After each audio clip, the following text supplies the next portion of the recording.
Bismillahirrahmanirrahim. Rabbi shrah li sadri wa yassir li amri wahlul 'uqdatam min lisani yafqahu qawli. Rabbi zidni 'ilma warzuqni fahma bi rahmatika ya arhamar rahimin. Allahumma anfa'na bima 'allamtana wa 'allimna ma yanfa'una wa zidna 'ilma. Assalamualaikum warahmatullahi wabarakatuh.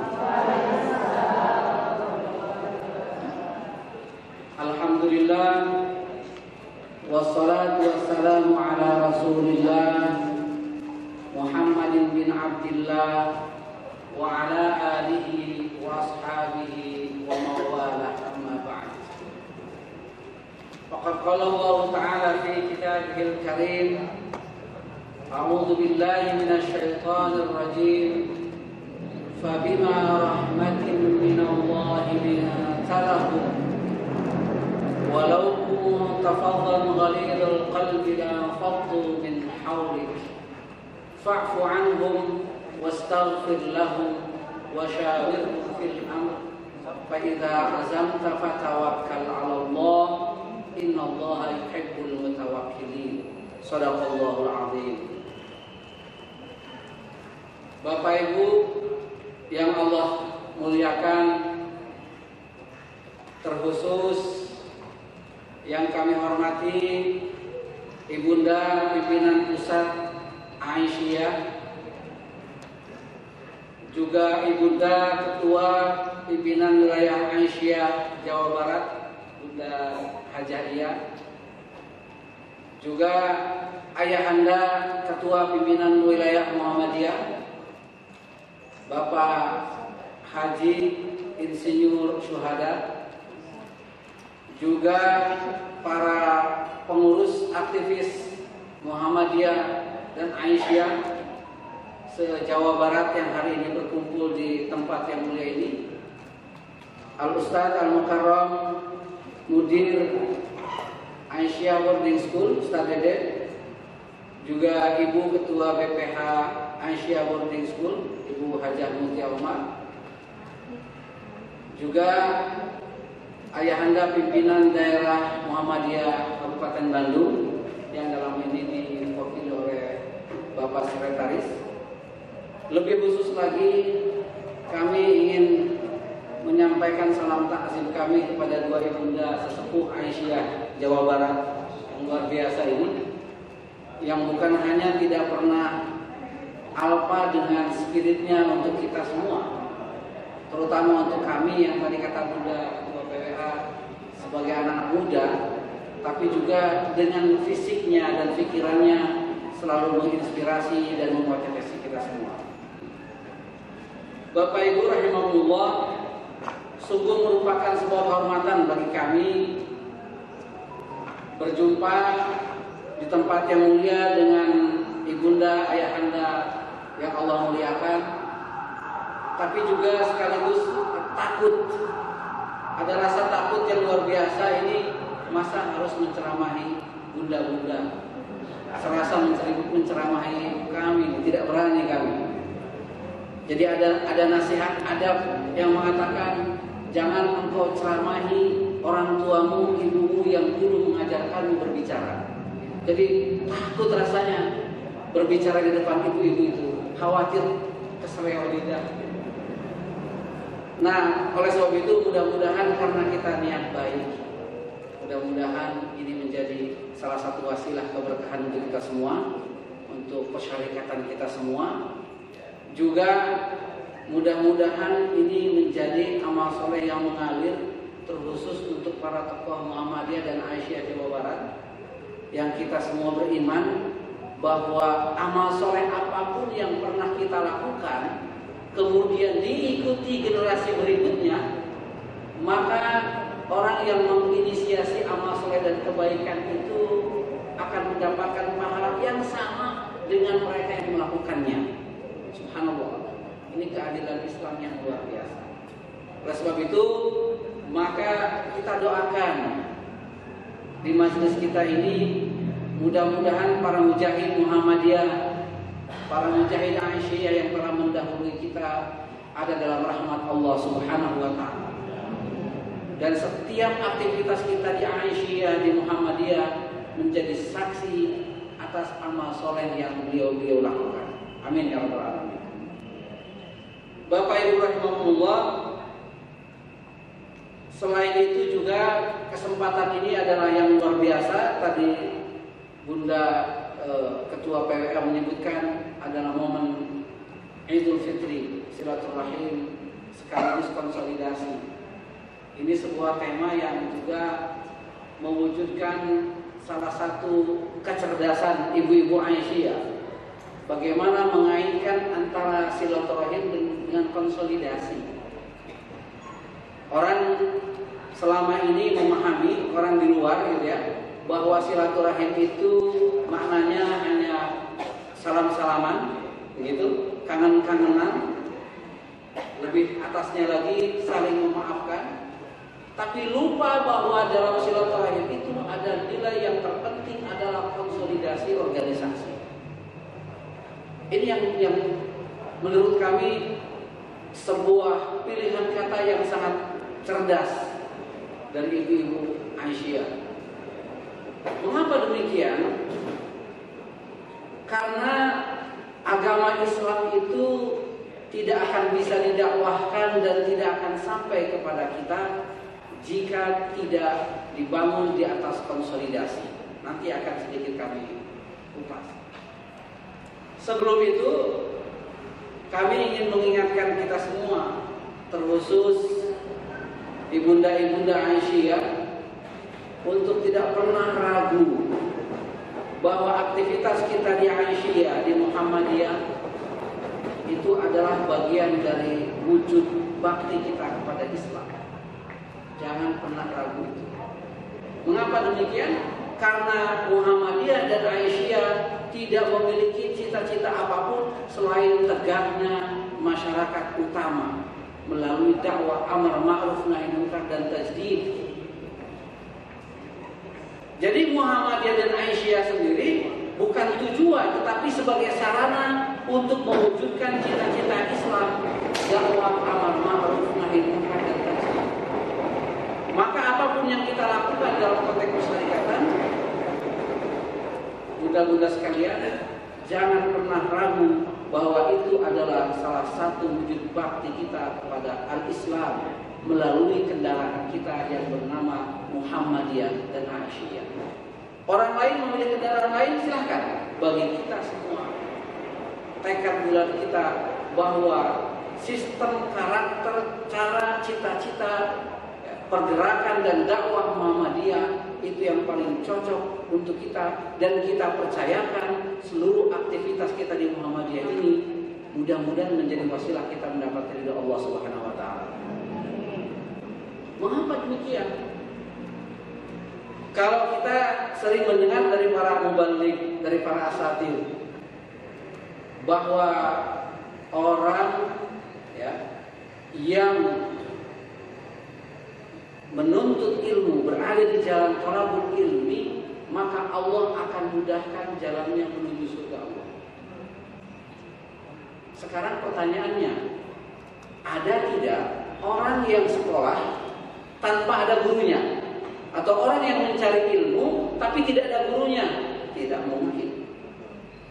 Ada tidak orang yang mencari ilmu tapi tidak ada tempatnya? Tidak mungkin. Ada tidak orang yang mencari ilmu tetapi tidak ada sarana-sarana yang pendukung yang dibutuhkan? Tidak ada. Maka jika orang yang mencari ilmu itu akan Allah mudahkan jalannya menuju surga Allah, bagaimana dengan orang yang menyediakan fasilitas untuk mencari ilmu? Itu lebih hebat lagi. Jadi orang yang mencari ilmu dengan tenang, dia bisa belajar, bisa bangun malam, mengkaji Al-Quran, menghafal Al-Quran, membaca hadis, belajar hukum, memperbaiki diri, memperbaiki akhlak. Kemudian Allah akan bukakan jalannya ke surga. Aktivitas menuntut ilmu itu tidak akan terjadi kalau tidak ada orang yang menyediakan fasilitasnya. Maka dalam istilah ilmu usul fikih ada sebut dengan mafhum al-muwafaqah. Kalau saja yang tinggal duduk belajar dapat pahala dimudahkan ke surga, apalagi orang yang susah payah memikirkan tempat orang yang belajar. Dan itulah Aisyah dan itulah Muhammadiyah. Hadisnya sahih. Satu lagi, dalam sebuah hadis tadi disebutkan Rasulullah SAW bersabda, Inna Allah fi auni al-abdi madama al-abdu fi auni akhi. Atau seperti yang dibacakan ayah anda tadi, la yu'minu ahadukum hatta yuhibba li akhihi ma yuhibbu li nafsihi. Tidak beriman seseorang yang tidak mencintai saudaranya seperti mencintai dirinya. Orang yang Allah Subhanahu wa taala akan senantiasa ada dalam menaungi orang yang menolong sesamanya. Muhammadiyah bikin rumah sakit. Tadi kata ayah anda bukan untuk orang Muhammadiyah saja, bahkan kalau bisa orang Muhammadiyah sehat semua, gitu, supaya khidmahnya lebih maksimal. Orang Muhammadiyah bikin sekolah, bikin panti asuhan, semua bahkan lembaga-lembaga yang secara khusus menangani bencana dan kedaruratan lainnya, bukan untuk orang Muhammadiyah, bukan untuk orang Aisyah saja, tapi untuk manusia dan kemanusiaan. Apakah ini tidak mencerminkan hadis tadi betapa semangat para aktivis Muhammadiyah dan Aisyah itu melakukan sesuatu, mencintai saudaranya seperti dia mencintai dirinya sendiri.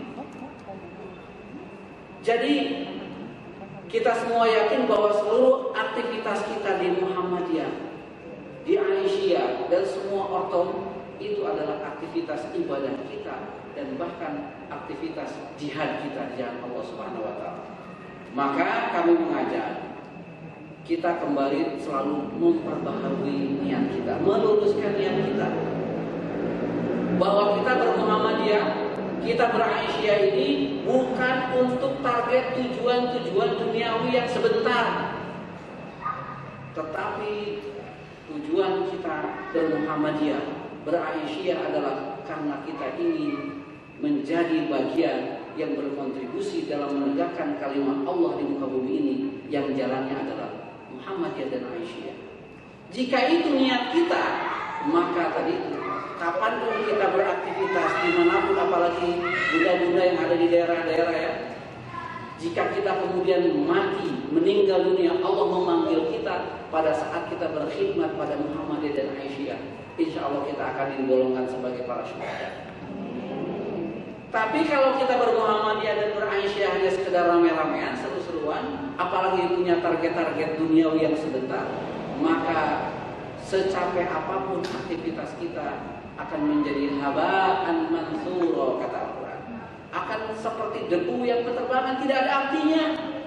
Saya waktu di dunia sebagai aktivis Aisyah, aktivis Muhammadiyah, pengurus ini itu dari mulai ortom sampai buat segala macam. Tapi jika tidak karena Allah Subhanahu wa taala, semuanya akan menjadi seperti debu yang berterbangan.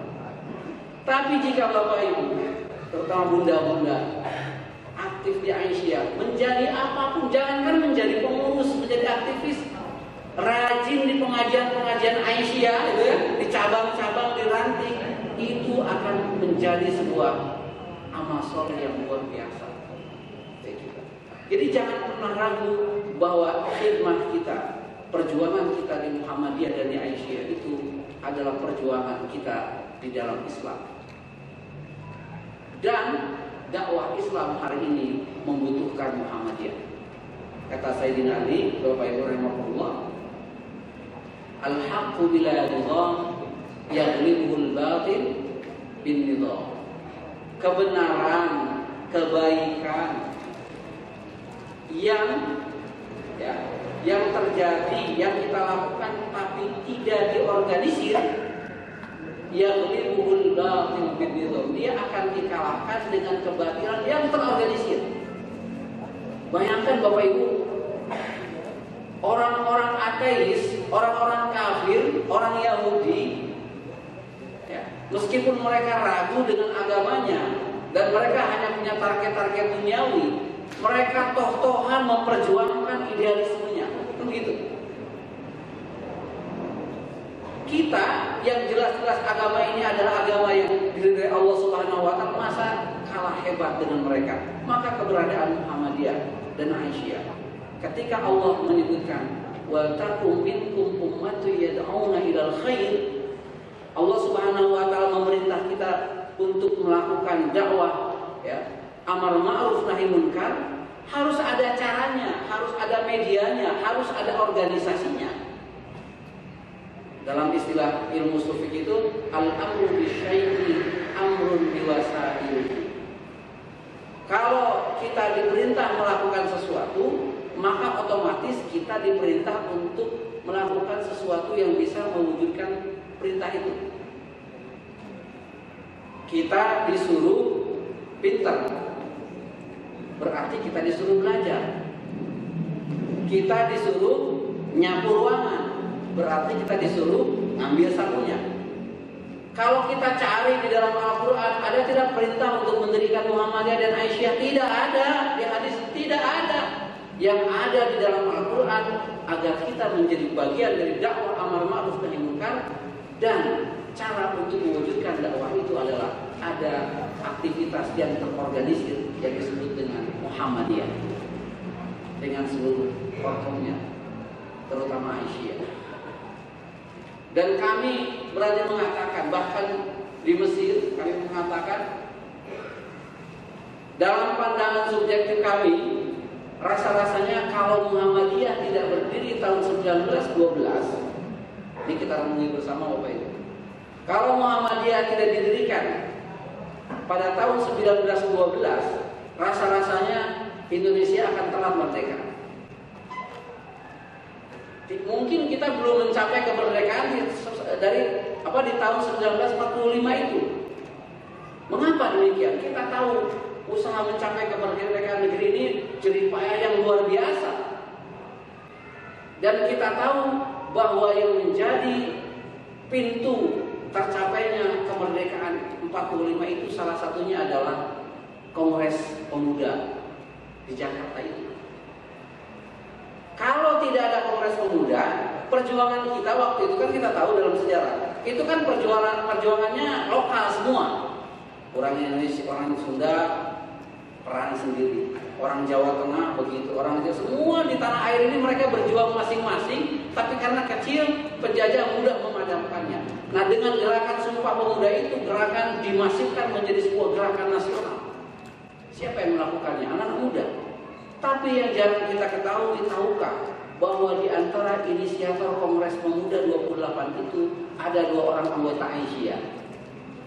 Ada yang tahu? Bunda-bunda? Salah satunya Siti Munjiah. Ada yang menyebutkan beliau ini wakil ketua, bahkan ada yang menyebutkan ketuanya.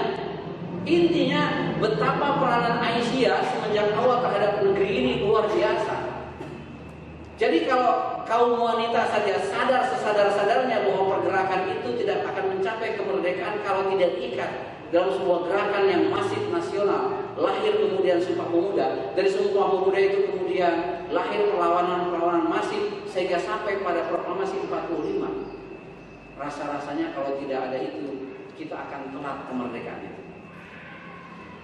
Bahkan kalau Muhammadiyah tidak didirikan tahun 1912, rasa-rasanya akan sulit. Kenapa? Karena belum tentu negeri ini bisa mengalami kemajuan dalam bidang pendidikan. Dulu kan pendidikan itu hanya untuk keturunan atau warga Belanda menjajah atau kaum ningrat. Muhammadiyah membuka pendidikan itu bahkan untuk orang-orang yang tidak mampu melakukannya. Maka lahirlah dari sekolah Muhammadiyah tokoh-tokoh nasional yang menjadi simbol perjuangan nasional. Lahirlah Jenderal Sudirman, ya. Dan banyak tokoh, bahkan ada Kasman Sikodimedjo, ya, Kahar Muzakir, yang itu menjadi para penandatangan Piagam Jakarta, dan itu adalah tokoh-tokoh Muhammadiyah. Maka kalau berbicara Muhammadiyah dengan negeri ini, Muhammadiyah itu tidak usah diceritakan, karena Muhammadiyah itu sudah ikut menjadi bagian yang tidak terpisahkan dari negeri ini. Maka kalau ada upaya-upaya menyingkirkan Muhammadiyah, sama dengan ingin menyingkirkan negeri ini dari jati dirinya. Dan Muhammadiyah tidak pernah cengeng. Kalau di Mesir itu, bunda-bunda sekalian, ada Al-Azhar. Al-Azhar itu tidak usah diceritakan bagaimana kontribusinya terhadap negeri Mesir, terhadap kemerdekaan Mesir. Karena sebelum negara Mesir itu merdeka, ya, menjadi negara yang sangat baik, Al-Azhar sudah meminjamkan segala fasilitas Al-Azhar kepada negara. Dan orang tahu bahwa Mesir tidak akan bisa bangkit tanpa Al-Azhar. Tahu. Maka beruntunglah kita berada menjadi bagian negeri ini dan menjadi ruh yang menggerakkan negeri ini. Kemudian, mudah-mudahan sekalian, ya memang Islam, dengan turunnya Islam itu yang paling beruntung adalah kaum wanita. Karena kaum wanita pada saat Islam diturunkan berada pada derajat yang sangat dihinakan, bahkan lebih hina daripada binatang. Orang Arab lebih bangga mengurus unta, mengurus kuda daripada punya anak perempuan. Orang jahiliyah. Jadi aib besar buat mereka kalau punya anak perempuan. Dia lupa kalau dia lahir juga dari perempuan, dari kaum wanita, bukan dari batu. Maka dengan datangnya Islam, kaum wanita mendapatkan kehormatan yang luar biasa. Ada yang menarik, bunda-bunda sekalian, dalam sejarah pendidikan kaum wanita. Jadi dulu, dalam sejarah yang kami baca, Al-Azhar itu di awal-awal berdirinya itu belum terlalu memperhatikan pendidikan untuk kaum wanita. Kemudian jadi dominasi kaum laki-laki masih sangat besar. Kemudian ada salah satu grand sheikh petinggi Al-Azhar itu, ya, tahun 50-an, 40-50 itu yang berkunjung ke Indonesia, mengunjungi Masjid Al-Azhar, tempat Buya Hamka di situ. Kemudian juga dibawa ke Padang Panjang. Di situ ada madrasah diniyah untuk perempuan. Dalam beberapa sumber kami baca, beliau sangat kaget, kok ada lembaga pendidikan yang khusus untuk kaum perempuan. Dan ternyata ayah dan bunda sekalian, ini menginspirasi pimpinan Al-Azhar ketika pulang ke Mesir itu untuk membuka pendidikan khusus untuk kaum wanita. Jadi di Al-Azhar itu sekarang ada fakultas khusus kaum laki-laki, ada fakultas-fakultas khusus kaum wanita yang derajat keilmuan dan kesejarahannya itu sama dan setara. Jadi Al-Azhar saja terinspirasi dengan gerakan pendidikan kaum wanita di kita. Nah, oleh sebab itu, sebuah kesyukuran tadi yang disampaikan oleh Bunda Ketua PWA bahwa Aisyah memiliki ABS di sini, Aisyah Jawa Barat, dan sudah saatnya selain kita melahirkan para ilmuwan, ya, para sarjana di bidang-bidang ilmu eksakta, sudah saatnya juga Aisyah Muhammadiyah memiliki ulama-ulama perempuan. Dan kita tahu mengapa di antara beberapa istri Rasulullah SAW itu Rasulullah mempercayakan satu orang yang namanya Aisyah untuk menjadi orang yang diajarkan oleh Rasulullah tentang ilmu-ilmu keislaman. Siti Aisyah itu disebut sebagai istri Rasulullah yang sangat cerdas,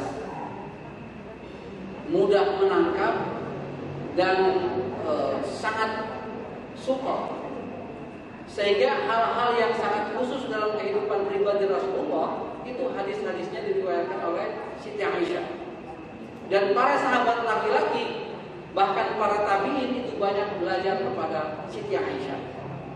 Jadi kalau ada orang yang sekarang mengharamkan perempuan mengajar laki-laki, itu Siti Aisyah mengajar para sahabat. para sahabatnya laki-laki dan juga tentu para sahabiyat. Jadi karena hakikat dari persyarikatan ini adalah merupakan sebuah gerakan, dan gerakan ini tidak akan muncul kecuali dengan kecerdasan, kecuali dengan kekompakan, maka adanya lembaga pendidikan yang menjadi bagian dari dakwah kita menjadi sangat penting. Hadirin hadirat rahimakumullah, di dalam ayat Al-Quran tadi Allah Subhanahu wa taala menegaskan begini. Fa bima rahmatin minallahi lintalahu. Maka hanya karena rahmat Allah lah yang telah Allah tanamkan di dalam hatimu, lintalahu, engkau bisa memiliki hati yang lembut. Walaupun tafadzal ghalidul qalbi, kalau kamu keras hatinya, keras kepala, kasar, lan faddu min hawlik, maka engkau akan kabur, pergi darimu.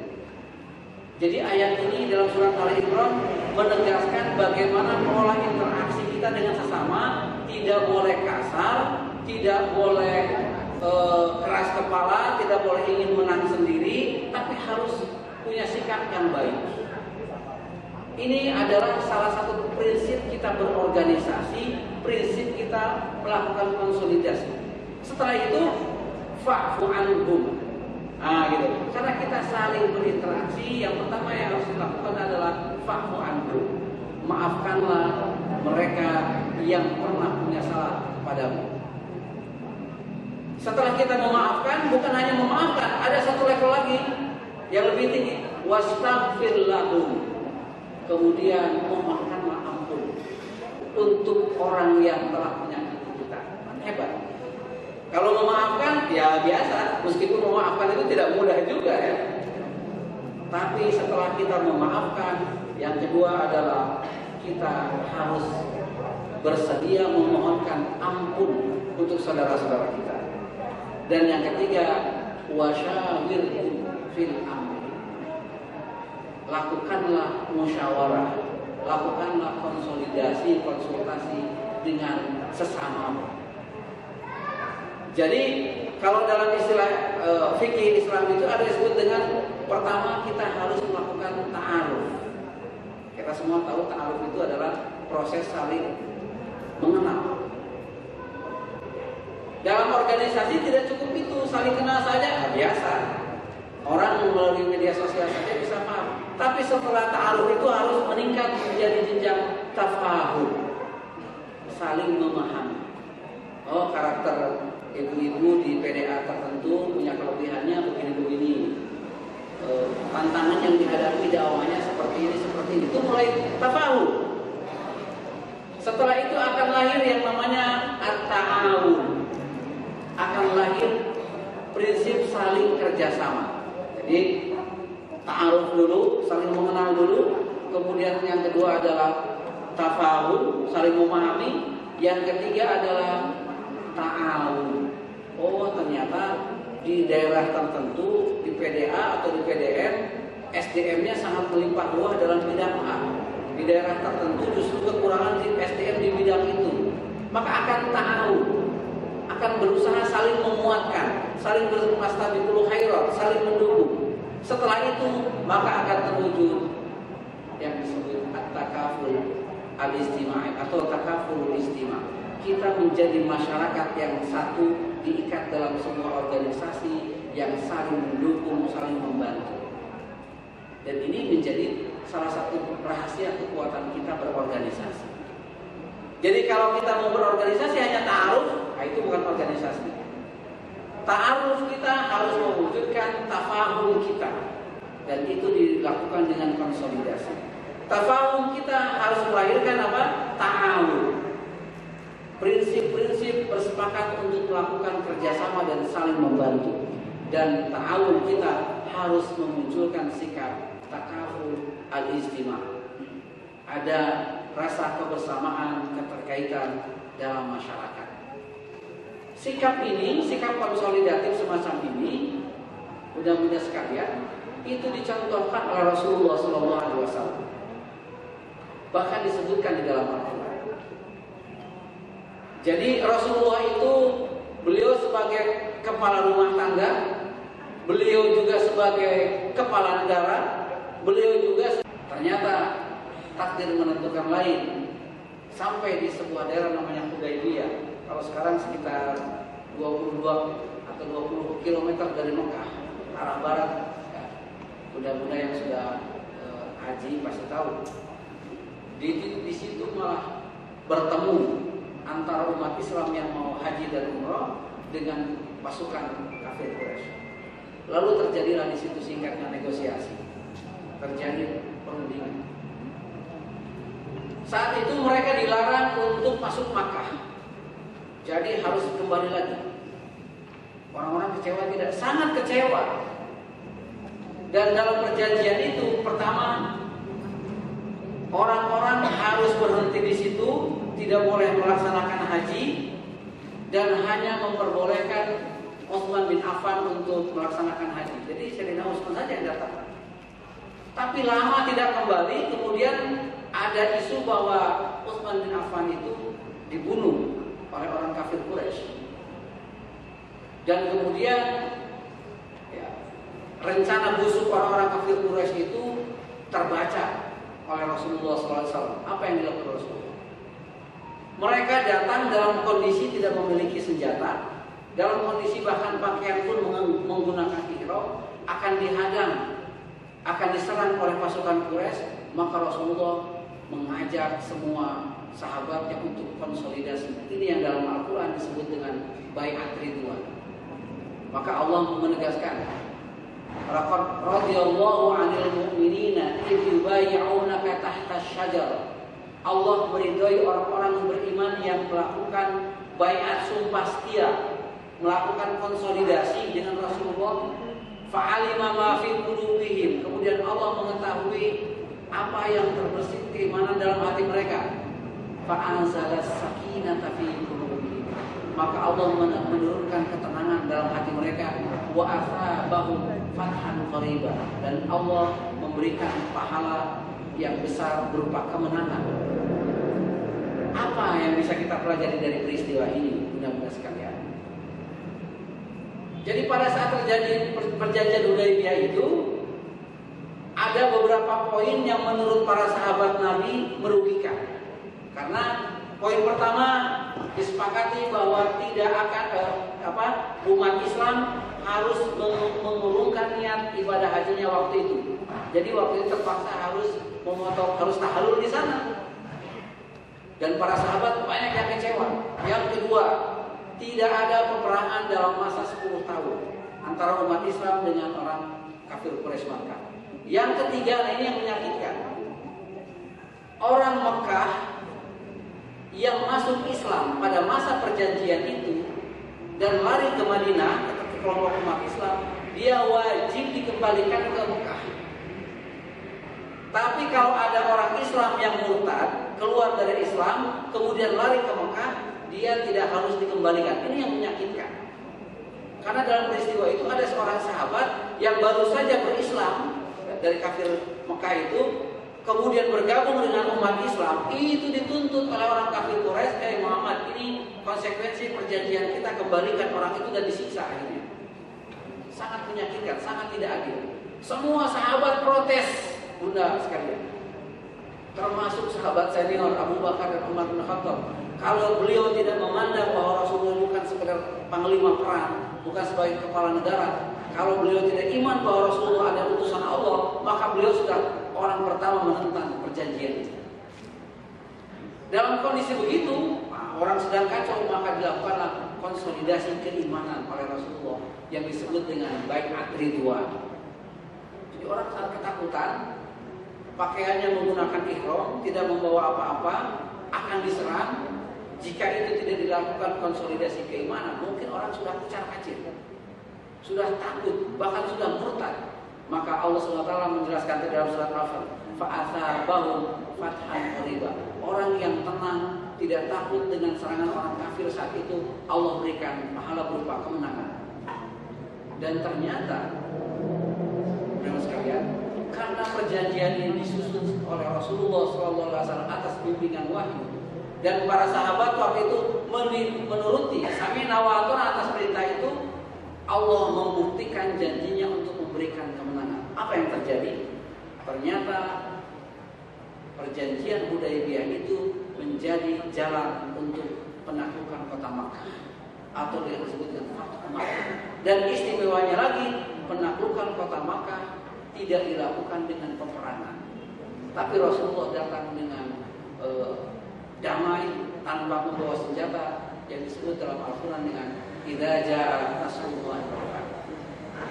Sebuah peristiwa yang luar biasa. Kalau waktu itu umat Islam tidak percaya dengan Rasulullah, mereka kocar kacir, kemudian murtad, apalagi mau menyerang kafir Quraisy, maka yang terjadi adalah pembunuhan massal.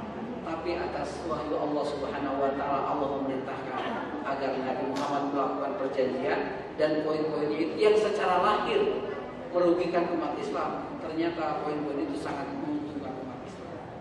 Mengapa terjadi Fathu Makkah? Karena Rasulullah tahu bahwa orang-orang kafir Quraisy itu tidak sungguh-sungguh membuat perjanjian, kemudian akan hianat, dan terjadi karena mereka mengkhianati, maka Rasulullah dapat menaklukkan kota Makkah.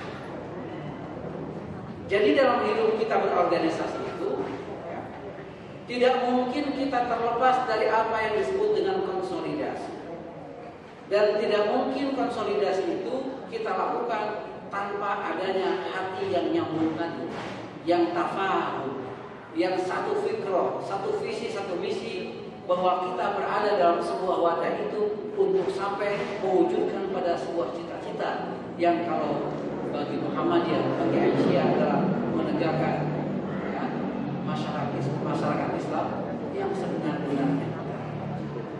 Jadi Bunda-bunda sekalian, juga ayahanda, yang terpenting dari momen-momen semacam ini adalah bagaimana kita menjadikan organisasi ini lebih kokoh dengan kokoh para pengurusnya, para aktivisnya, para anggotanya. Dan kokohnya itu tidak akan mungkin terjadi kalau tidak ada konsolidasi yang baik. Di antara wujud konsolidasi yang baik adalah terbukanya hati kita untuk saling memahami, saling membantu. Kita itu tidak mungkin mendoakan orang lain jika orang itu tidak kita sukai, begitu ya. Apalagi untuk dimintakan ampun. Justru Islam mengajarkan yang sebaliknya. Maafkan orang yang melukai kita, bukan hanya memaafkan, tapi juga doakan, mohonkan ampun untuk yang bersangkutan. Nah, oleh sebab itu, mudah-mudahan sekalian, juga ayahanda, sekali lagi di momen yang sangat luar biasa ini, pertama adalah silaturahim, menguatkan jiwa persaudaraan kita, semangat kita. Yang kedua adalah konsolidasi, yang kemudian menjadi momen mungkin untuk evaluasi, mungkin untuk muhasabah, mungkin juga untuk melakukan rencana-rencana baru terkait pengembangan organisasi kita ini, terkait pengembangan wadah kita ini yang bernama Aisyah. Maka sungguh sangat beruntung mudah-mudahan sekalian, kita dipilih oleh Allah untuk menjadi para aktivis-aktivis Aisyah. Karena tidak semua orang mau. Ngapain aktivis di Aisyah? Boro-boro dapat gaji, yang ada uangnya habis, ya kan? Mau pengajian ke sana kemari, sekarang masih penting ada sepeda motor, ada mobil. Dulu para pendahulu kita bagaimana? Mereka dakwah ke bukit-bukit, ke hutan-hutan, tidak ada HP, tidak ada kendaraan, bahkan sendal pun seadanya begitu.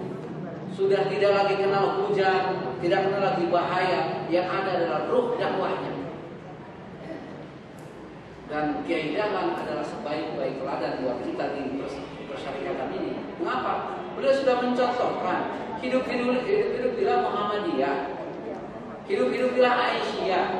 Kalau kita sudah menghidupkan Muhammadiyah, menghidupkan Aisyah, jangan tanya nanti bahwa Muhammadiyah dan Aisyah juga akan menghidupkan kita. Itu urusannya Allah itu. Menghidupkan Muhammadiyah dan Aisyah itu tanggung jawabnya kita.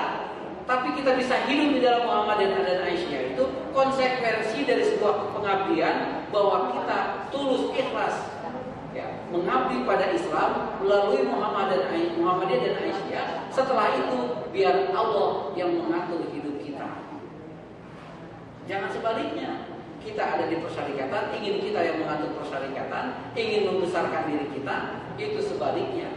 Maka apa yang kita lakukan menjadi sia-sia.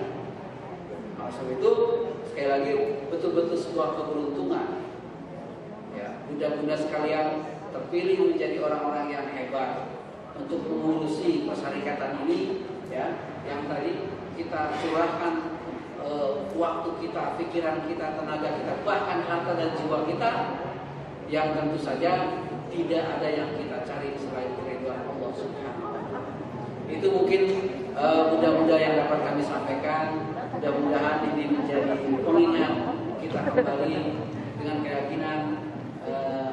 Mudah-mudahan dua kalimat syahadat yang melingkar di Muhammadiyah dan Aisyah itu kita bawa sampai kita menghadap Allah Subhanahu wa Ta'ala.